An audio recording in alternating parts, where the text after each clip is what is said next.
Kung ang pangarap mo ay parang ulap at candy, pareho kayo ni Mia. Akala niya, madali lang maging masaya, hanggang sa may natutunan siyang bago. Pangarap ni Mia, ang buhay na puno ng tawanan, laro, at pagmamahal. Walang problema, walang iniisip.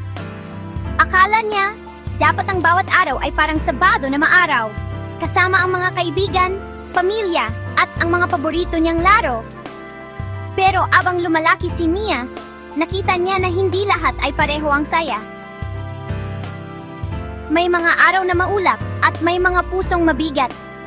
Nalungkot si Mia, bakit hindi ba pwedeng maging simple ang buhay para sa lahat? Tapos, niyakap siya ng mahigpit ng mama niya at sinay, kahit hindi laging madali ang buhay, pwede nating ibahagi ang ating ngiti at pasayahin ng kaunti ang araw ng iba. Naintindihan ni Mia na ang pangarap niya ay hindi lang para sa kanya, kundi para sa lahat. At yun ang hiwaga kapag nagmamalasakit tayo. Tumutulong tayong matupad ang mga pangarap sa bawat maliit na kabutihan.